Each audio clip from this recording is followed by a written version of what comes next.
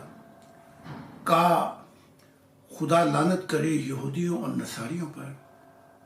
آخری وقت ہے، موت آ رہی ہے. موت میں انسان کو اپنی پڑی ہوتی ہے کہ انہوں نے اپنے انبیاء کی قبروں کو سجدہ کعب بنا ڈالا. پھر یہی نہیں رکے، پھر جب دیکھا کہ یہ قرآن پڑھتے ہیں اور ان کے حلق سے نہیں گزرتا، قرآن پھنس جاتا ہے، یعنی کہ حافظ ہیں، قرآن کو سب قرآن کو رٹ سکتے ہیں، لیکن اس سے آگے نہیں جاتے کہ خدا سے ایک زندہ تعلق پیدا کرے. تو اب محمد صاحب روح کی دنیا میں کہتے ہیں میں اس امت پہ بھی لعنت کرایا تھا کہ وہ آپ سب کو خبر ہوگی کہ اس امت کے 72 فرقے ہو جائیں گے اور اس سب کے سب جہنمی ناری ہوں گے، اور اس اپنے وقت کے علماء جو ہیں ان میں مولوی سبھی آ جاتے ہیں، یہ بدترین مخلوق ہوں گے. انہیں صرف آگ لگے گی، جب چاہیں گے آگ لگا دیں گے، جب چاہیں گے بجھا دیں گے. اور پھر یہ بھی کہا کہ جیسے یہودی جو ہیں وہ ایک پیر کی جوتی اور مسلمان دوسری جوتی، یعنی آپ شو پہنے دائیں یا بائیں فرق نہیں رہا، دائیں بائیں کا فرق ہے، باقی سائز ایک ہی ہے. تو اب آج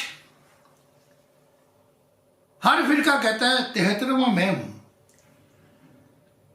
جماعت احمدیہ کا بھی یہی تھا کہ 73 ہم ہیں، جو ہماری حالت ہے وہی محمد عربی کی حالت ہے اس وقت جو ظلم کہتے تھے. اب ان میں بھی 14 فرقے بن چکے ہیں. تو خدا جانے یہ 73واں کون سا ہے. ہم اس بحث کو چھوڑ کر اب اصل مضمون کی طرف آ جاتے ہیں.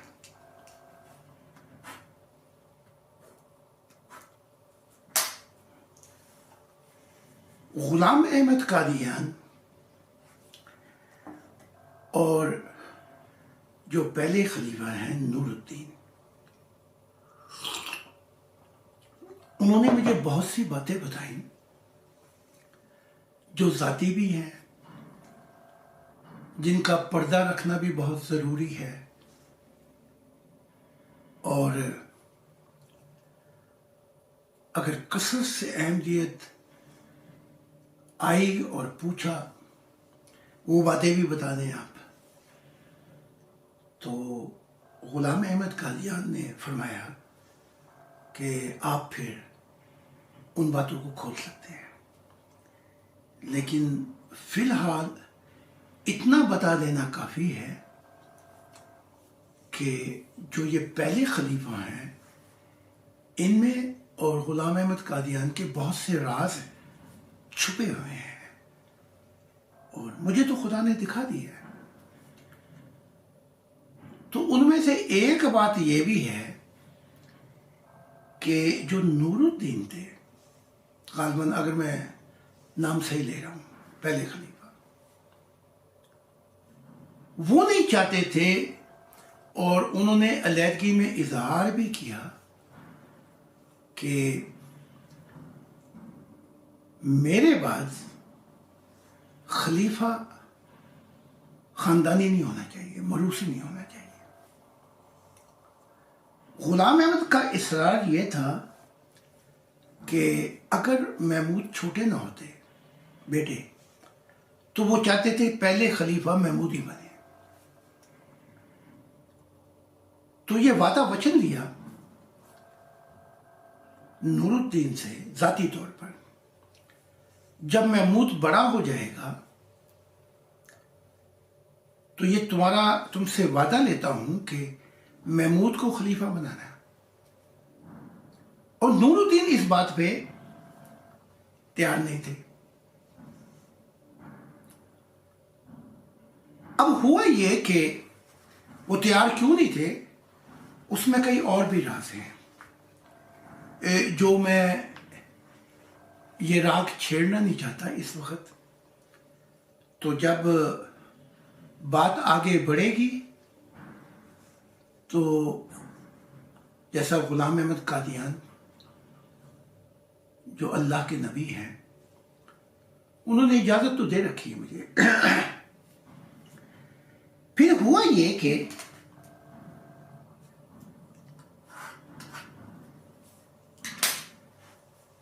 یہ خلیفہ بن گئے پہلے. اب جب یہ خلیفہ بنے تو ان کا جتنا بھی دور ہے چند سالوں کا، ان کی اور محمود نے اپنی بغاوت کی. یعنی کہ ایک ہوتا نا طریقہ نافرمانی کا، یعنی کہ تنگ کرتے رہے نور الدین کو.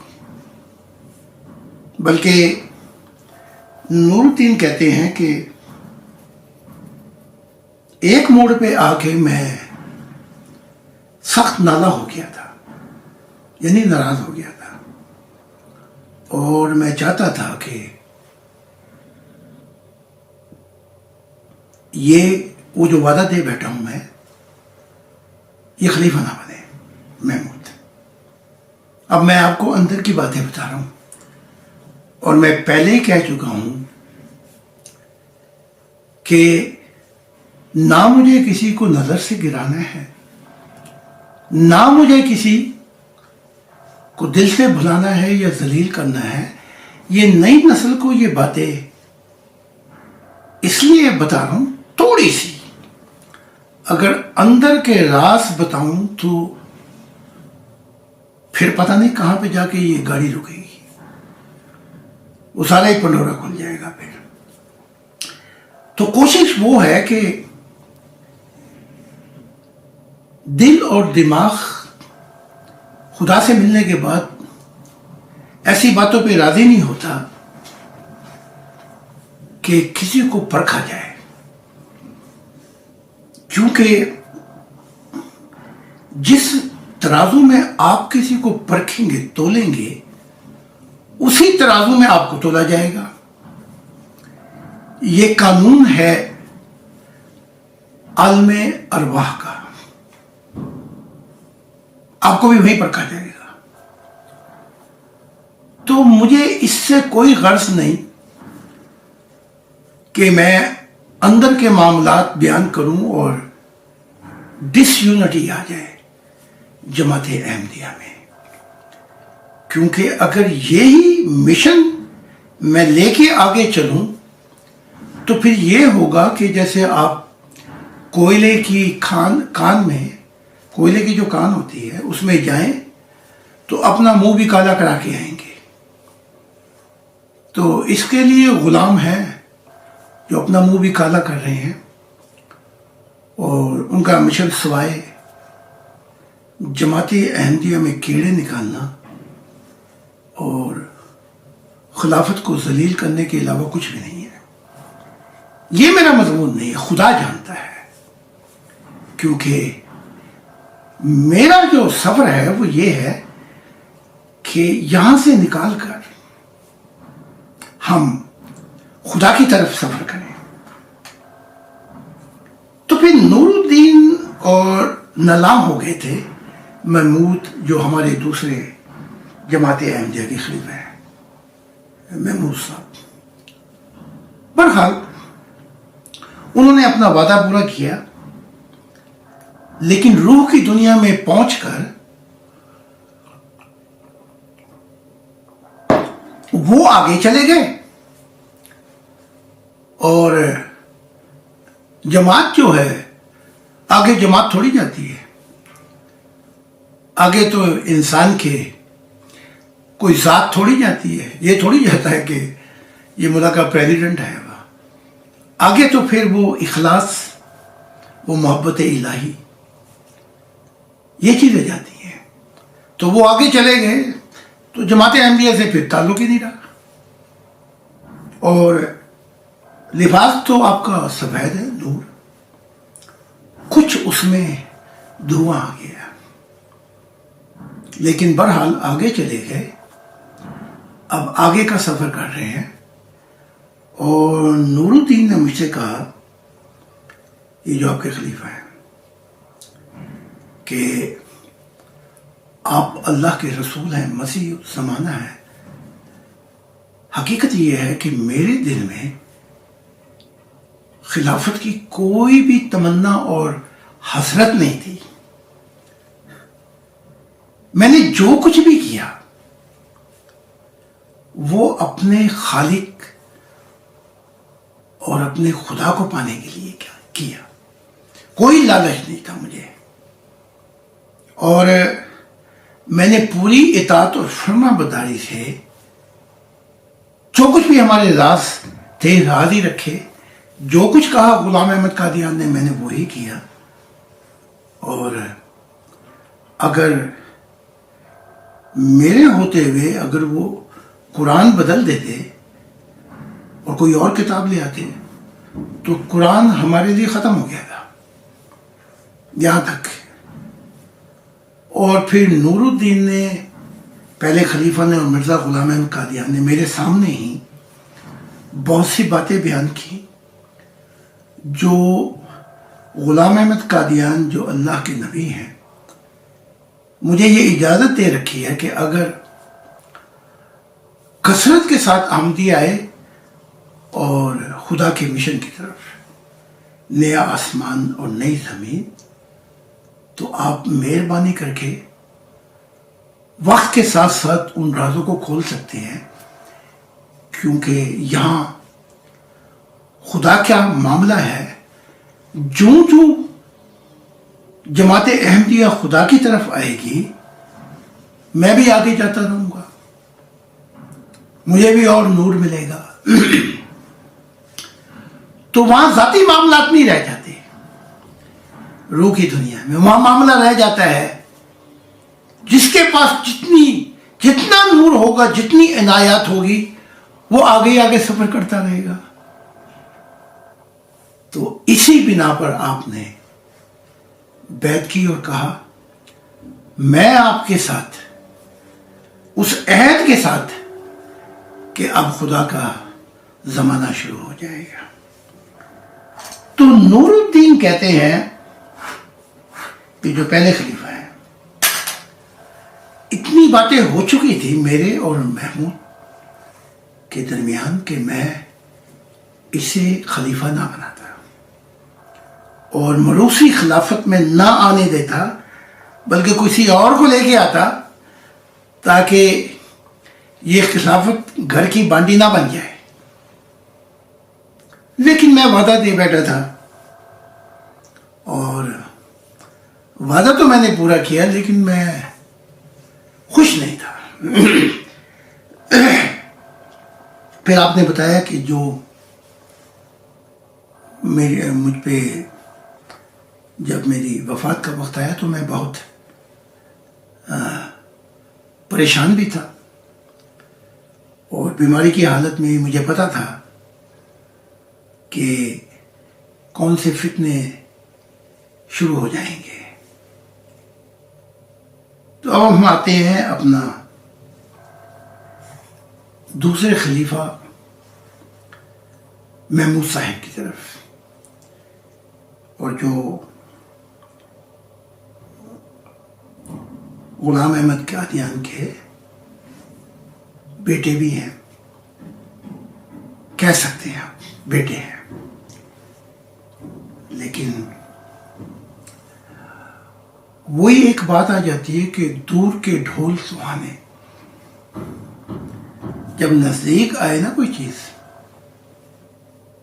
تو خدا کی ذات کہتی ہے جو چھپا کے کرو گے میں کھلا کھلا دکھاؤں گا روح کی دنیا میں، نہ کسی نبی کا لحاظ کروں گا، نہ کسی فرشتے کا، نہ کسی مخلوق کا۔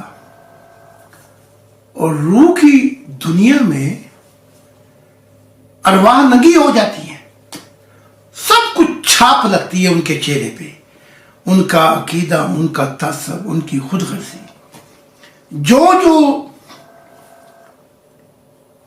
زہر انہوں نے اپنی روح میں ڈالا ہوتا ہے، وہ کھلا کھلا دکھا رہا ہوتا ہے کہ یہ تو ہے. لہذا جب ارواح جاتی ہیں روح کی دنیا میں تو انہیں کہا جاتا آج اپنا امان نامہ یہ لے، اپنے ہاتھ میں لے گئے، خود ہی پڑھ لے اور دیکھ لے تیرا ٹھکانہ کہاں ہوگا. تو محمود صاحب میری بیعت کر چکے ہیں،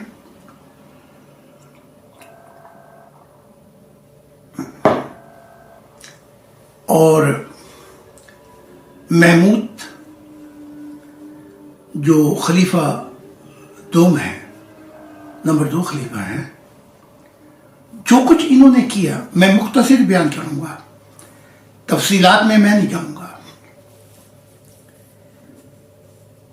وہ جو ترازو میں تولا گیا تو ہوا یہ کہ جو پازیٹیو تھا حساب، اس کے حساب سے کہ بھئی یہ تیری دنیا ہے اور یہ جو تم نے بگاڑ پیدا کیا ہے اس کے لیے تو یہ نیچے جانا پڑے گا. تو جب نیچے جاتے ہیں تو محمود صاحب پر بوجھ پڑا آ جاتا ہے، روح پہ بوجھ پڑتا ہے. تو جو محمود نے مجھ سے بہت سی باتیں کی اور بتایا کہ کیا کیا ہوا، لیکن یہاں جو کہنا ہے وہ یہ ہے صرف مختصر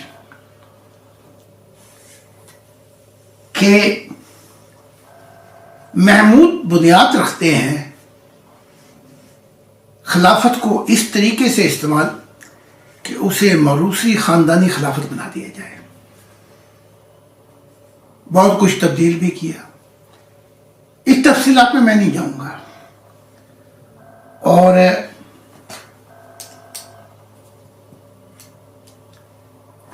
ان میں تبدیلیاں کرتے ہوئے چاہا کہ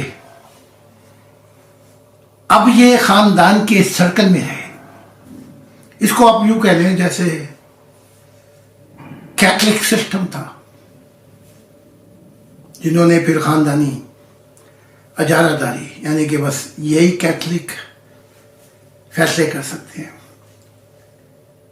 یہی بات معاویہ نے شروع کی، وراثت کی، اور یزید کو اپنا جو بیٹا تھا اس کو موروثی خاندانی سرکل میں لے آنا.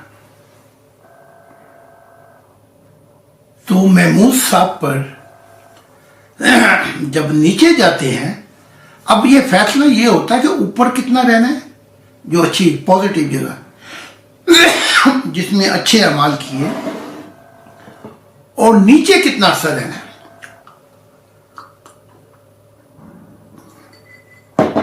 اس میں نہ کسی نبی کو بخشا جاتا، نہ غوث کو، نہ نبی کو، نہ صدیق کو، نہ غوث کو، نہ کوئی کتب ہو. کتب اور غوث ایک ہی ہے. نہ کسی ابدال کو، نہ کسی صوفی کو، کسی کو بھی نہیں چھوڑا جاتا ہے. وہ یونیورسل قانون ہے، میزان، اس میں پرکھا جاتا ہے. تو یہ جو خرابیوں کی بنیاد آئی، یہ یہاں سے شروع ہو جاتی ہے. موروثی خلافت خاندانی، جس کے اندر ان اصولوں سے انخراب کر دیا گیا، انکار کر دیا گیا جو رکھے گئے تھے. اب ہم آتے ہیں تیسرے خلیفہ کی طرف. یہ مذہبی ہیں، ان کے متعلق اتنا ہی کافی ہے کہ نور نہیں ہے ان کے پاس، اور میں ان کی نجی زندگی میں نہیں جاؤں گا. لیکن چوتھے خلیفہ کے پاس ہم آتے ہیں. اب کہنا یہ ہے کہ چوتھے خلیفہ جو ہے مرزا طاہر، ان کے پاس نور بھی تھا، روح کی دنیا میں دیکھا جا سکتا ہے. پھر اس نور میں اندھیرا کیسے آ گیا؟ ان پہ الہامات بھی تھے، یعنی کہ خدا کے الہام ہوتے تھے ان پہ، اور وحی بھی ہوتی تھی ان پہ، اور ان کو بہت سی باتیں خدا تعالیٰ نے چاہی، ان پہ بھی بارش برسی، اور چاہا کہ ان کو تبدیل کر کے وہ باتیں سامنے رکھوا دے تاکہ جماعت احمدیہ کا مستقبل اور آگے کشادہ ہو جائے، اور یہ جماعت جو صرف دعویٰ کرتی ہے کہ ہمارا زندہ خدا سے تعلق ہے، لیکن نبی ایک بھی نہیں آتا، تاکہ یہ جماعت میں نبی بھی آنا شروع ہو جائے، تاکہ یہ رستہ جو ہے اتنا کشادہ ہو جائے کہ جماعت احمدیہ پھر وہ جو نبی آئیں گے احمدیت کے اندر، وہ جو پرانی غلطیاں ان کا ازالہ کر دیں گے۔ یہ کام کرنا چاہیے تھا غلام احمد قادیان کو، جیسے میں پچھلی ویڈیو میں کہہ چکا ہوں کہ خدا نے کیا کہا تھا اور غلام احمد قادیان نے نہیں کیا، خدا نے کیا راز الہی بیان کیے تھے اور کیا اور کرنے تھے اگر یہ ہجرت کر جاتے، پھر اسلام بھی نہ رہتا، پھر خدا ان سے ہی شروع کر دیتا نیا آسمان اور نئی زمین، پھر ان سے ہی مذہبوں کی صف لپٹ جاتی، مذہبوں کی صف لپیٹ دی جاتی، پھر ان کے ذریعے سے ہی انگلینڈ میں، کیونکہ انگلینڈ ایسی چنی ہوئی قوم تھی جیسے کہ عیسیٰ کے دور میں، عیسیٰ ابن زکریا کے دور میں پہلے بنی اسرائیل تھا، اگر وہ انکار کر دیں اور تعلیمات سے، لیکن وہ راز الہی تو عیسیٰ نے بیان ہی نہیں کیے، تو دوسری چنی ہوئی قوم تھی روم۔ اسی طریقے کے ساتھ انڈیا کو اس لیے چنا گیا تھا جیسے کالونی تھی وہ انگلینڈ کی، بنی اسرائیل کو بھی اس لیے چنا گیا تھا کہ وہ روم کی کالونی تھی، پیرالل بہت سی چیزیں آ جاتی ہیں۔ تو اگر انڈیا کے اندر مسلمان ناک میں دم کرے، ان کا کام ہی یہی ہے، نبیوں کو ستانا، نبیوں کو قتل کرنا، نبیوں کا انکار کر دینا، اسی وجہ سے ان کے نبی کے منہ سے ان پہ لعنت ہو گئی۔